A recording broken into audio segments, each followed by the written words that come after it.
Hello दोस्तों, welcome back on our channel. दोस्तों, आज एक टॉपिक हम आपके साथ लेकर आए हैं जो अर्थक्वेक से रिलेटेड है, भूकंप से रिलेटेड है। ज्योग्राफी के खास टॉपिक है। उसमें हम जानेंगे कि अर्थक्वेक आने के रीज़न क्या होते हैं, आता है तो क्या होता है, और उसके बाद उसे मेज़र कैसे किया जाता है, किस तरह की वेव्स उसमें होती हैं, फोकस क्या होता है, एपिसेंटर वगैरह क्या होता है, वो सारी चीज़ें यानी अर्थक्वेक के रिगार्डिंग वो चीज़ों को हम जानेंगे। दोस्तों, सबसे पहले हम शुरुआत करते हैं कि अर्थक्वेक होता क्या है। देखिए, ये हमारी अर्थ है। हम इस अर्थ के सरफेस पर रहते हैं, ऊपर रहते हैं।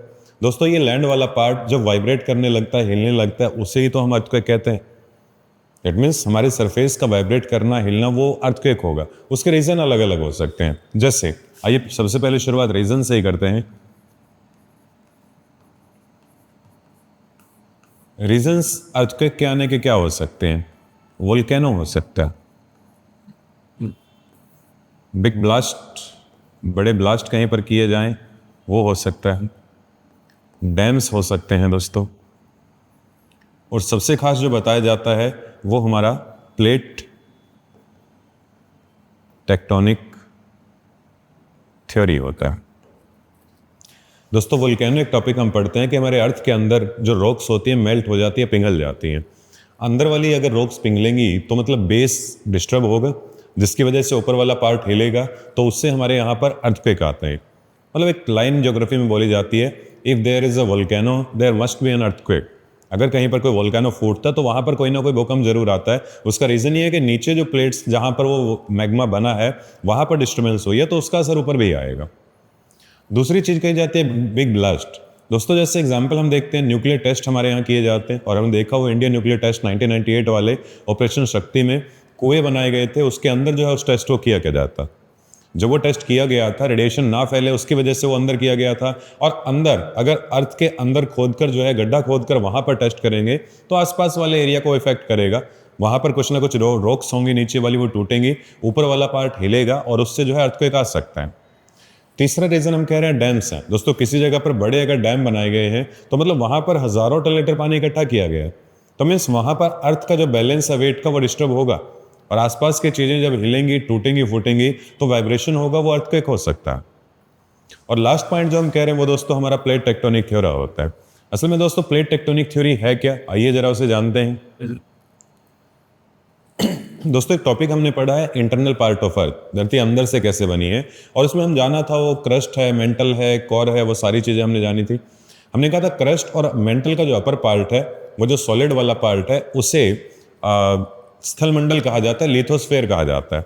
और उसके नीचे जो एक सब लिक्विड पार्ट मिलता है उसे स्थेनोस्फेयर कहा जाता है। इट मीन्स नीचे लिक्विड पार्ट है, ऊपर सॉलिड पार्ट है, वो सॉलिड पार्ट उस लिक्विड पार्ट के ऊपर तैर रहा है।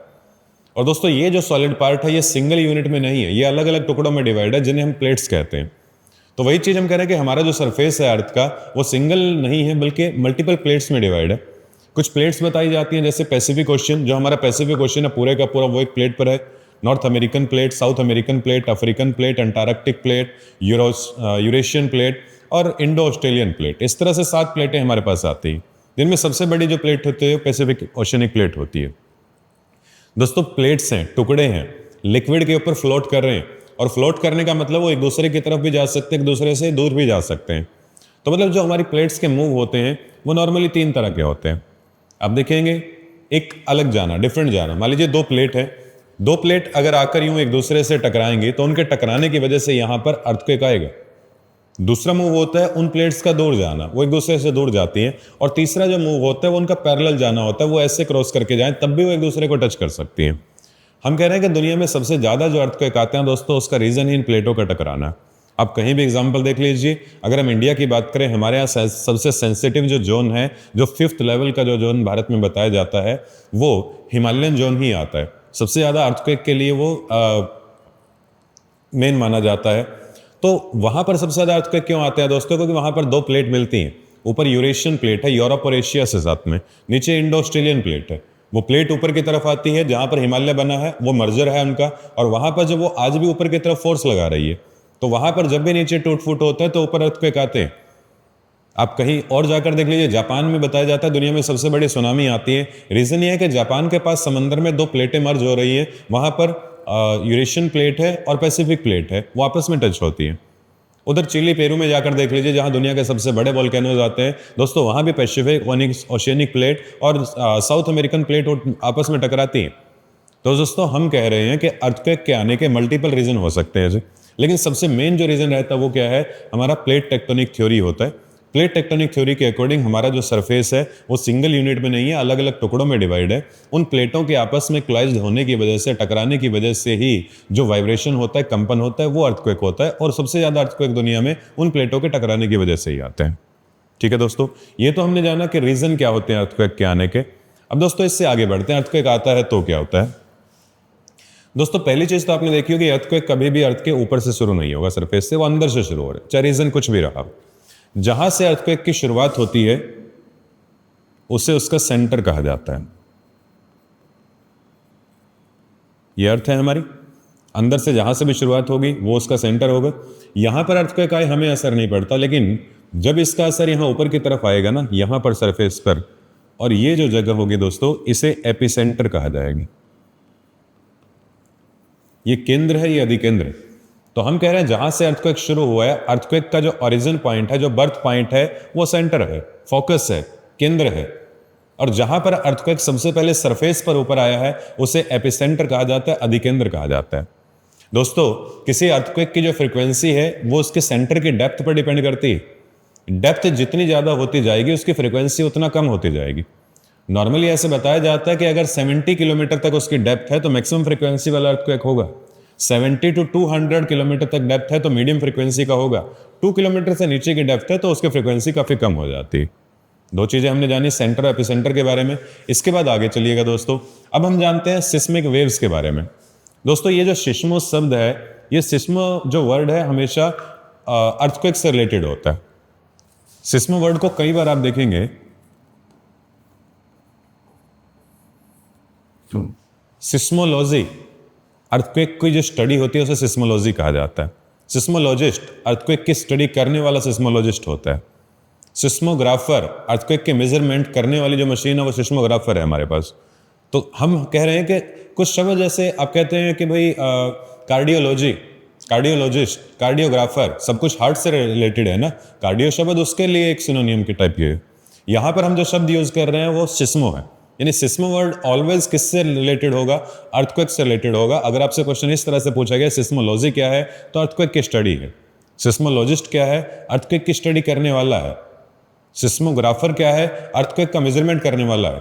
तो वही हम कह रहे हैं सिस्मिक वेव्स है, यानी अर्थक्वेक की जो वेव्स है, तरंगे हैं, उन्हें सिस्मिक वेव्स कहा जाता है। दोस्तों नॉर्मली तीन टाइप की वेव्स हैं इनकी, प्राइमरी है, सेकेंडरी है और टर्शरी वेव्स। ये जैसे लॉन्ग वेव, सरफेस वेव हम कह रहे हैं। आइए जरा एक एक को देखते हैं। दोस्तों ये हमारा अर्थक्वेक है जो हम देख रहे हैं।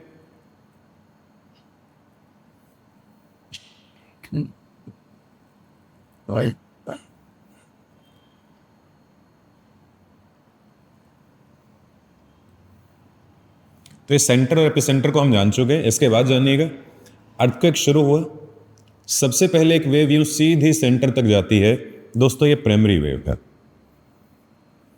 आपसे क्वेश्चन ये है कि अर्थक्वेक जब बना है तो सबसे पहले कौन सी वेव आई है, जो प्राइमरी आई है। कहां से शुरू हुई है, सेंटर तक, कहां तक गई है, एपिसेंटर तक वो सीधी गई है।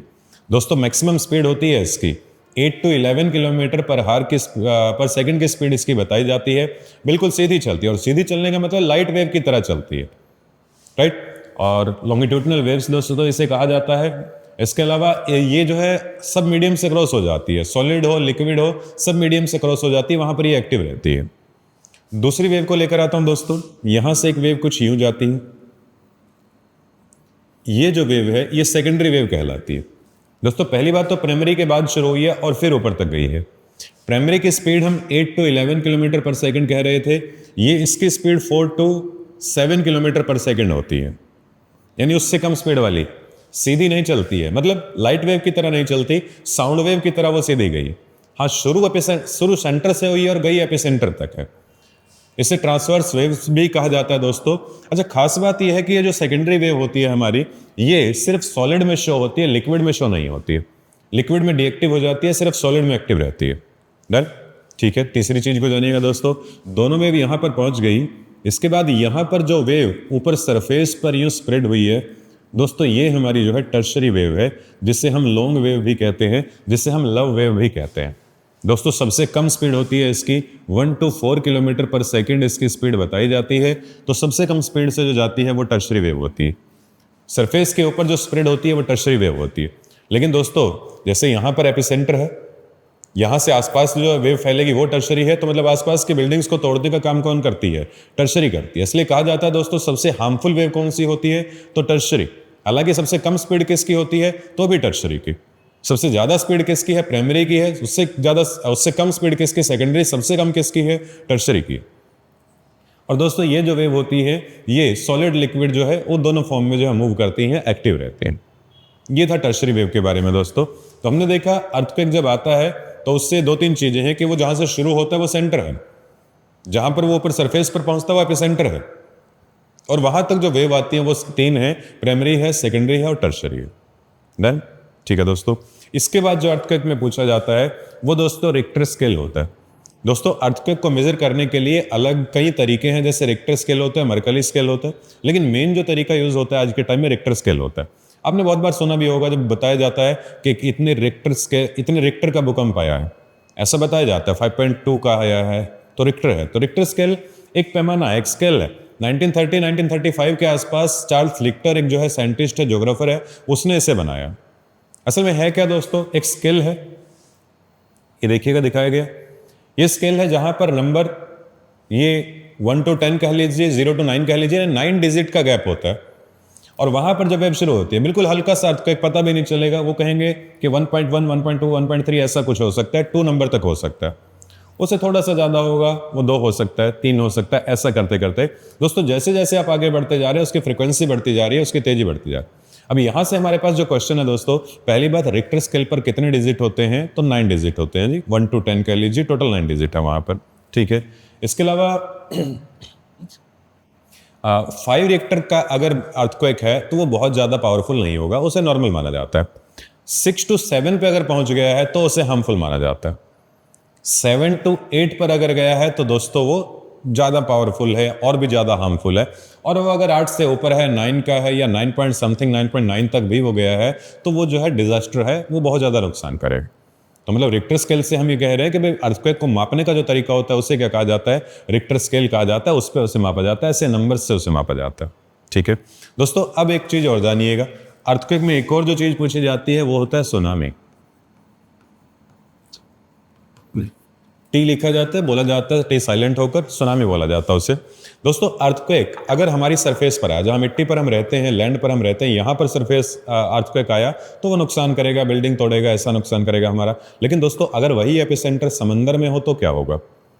ओशन में जब वो वेव्स आती हैं, टर्शरी वेव जब फैलती हैं, और क्योंकि हमने कहा टर्शरी वेव सॉलिड और लिक्विड दोनों में एक्टिव रहती है, तो टर्शरी वेव जब समंदर में फैलती हैं वो समंदर का जो पानी होता है उसे बड़ी बड़ी टाइड्स में कन्वर्ट कर देती, और वो जो बड़ी बड़ी लहरें समंदर में बनती हैं उसे ही सुनामी कहा जाता है। तो दोस्तों हम ये कह रहे हैं कि सुनामी का मतलब ही क्या है कि एपिसेंटर का ओशियनिक पार्ट में होना और उससे बड़ी बड़ी वेव्स का बनना, ये जो है सुनामी कहलाता है। दोस्तों दुनिया में सबसे ज्यादा सुनामी जापान में आती है, और सुनामी जापानी लैंग्वेज का ही शब्द है। और जापान में ही ज्यादा सुनामी क्यों आती है? क्योंकि मैंने आपको बताया था यहां पर जापान है, इधर जो प्लेट है ये यूरेशियन प्लेट है, और इधर ये पैसिफिक ओशियनिक प्लेट है। दोनों प्लेट समंदर में टच होती हैं, वहां पर अर्थक्वेक बनता है, और समंदर में अर्थक्वेक बनेगा तो सुनामी बनाएंगे। दोस्तों भारत में सुनामी नॉर्मली तो नहीं देखी जाती, क्योंकि हम देखते हैं हमारे यहाँ पर जो मर्जर है वो लैंड वाले पार्ट में आता है, समंदर वाले पार्ट में नहीं। लेकिन इंडोनेशिया के आसपास यहाँ पर कुछ इफेक्ट देखे जाते हैं, वहां पर अर्थक्वेक आते हैं, वोल्केनोज वगैरह काफी हैं वहां पर। ऐसा ही 2004 में हुआ भारत में, जब एक बड़ी सुनामी आई 26 दिसंबर 2004 को। वो एक सुनामी भारत में पड़ी जाती है जो इंडोनेशिया की तरफ से आई, बे ऑफ बंगाल से होते हुए साउथ इंडिया को उसने सबसे ज्यादा इफेक्ट किया था। तो वो चीजें हमारे पास जो सुनामी से पूछी जाती हैं। इसके अलावा अगर दोस्तों हमारे पास यहां से कुछ आता है तो हम इंडिया में अर्थक्वेक जोन की स्टडी कर सकते हैं। दोस्तों हम कह रहे हैं कि भाई इंडिया में जो मर्जर है, जहां पर दो प्लेट मिलती हैं, वो हिमालय का पॉइंट है, ये हिमालयन पॉइंट है, बस उसे याद रखिएगा। हम कह रहे हैं कि इंडिया में अर्थक्वेक जोन जो है वो 4 पार्ट हैं इसके। सबसे ज्यादा सेंसिटिव को जोन 5 में रखा गया, जोन 5 रखा गया, जोन 3 रखा गया, जोन 2 रखा गया। जोन जम्मू कश्मीर का पार्ट है, जो कश्मीर वैली है, western part of Himachal Pradesh, eastern part of Uttarakhand, Kutch Gujarat एक अलग आया बस इसमें, नॉर्दर्न बिहार और नॉर्थ ईस्ट स्टेट, यानी वही वाली बेल्ट हम कह रहे हैं अंडमान निकोबार तक यूं। इंडिया के ऊपर वाला पार्ट याद रखिएगा, बस यहाँ से जम्मू कश्मीर से होता हुआ ये उत्तराखंड से निकलकर सिक्किम से निकलकर नॉर्थ ईस्ट से और ये पर अंडमान निकोबार, सिर्फ एक कच्छ वाला एरिया उसमें अलग आता है, वो भी सेंसिटिव है। उसके बाद वो कह रहा है जो फोर्थ जोन होता है उससे कम सेंसिटिव मिलेगा दोस्तों, लद्दाख है, remaining part of Jammu Kashmir का मिलेगा, हिमाचल प्रदेश, उत्तराखंड, हरियाणा का कुछ पार्ट ऊपर वाला, पंजाब का जैसे ऊपर वाला पार्ट हम कह सकते हैं, दिल्ली के आसपास सिक्किम से होता हुआ, यानी उससे थोड़ा सा नीचे वाला पार्ट आप कह लीजिए सबसे सेंसिटिव था, उसके पास वाली प्लेट ही वो फोर्थ जोन है।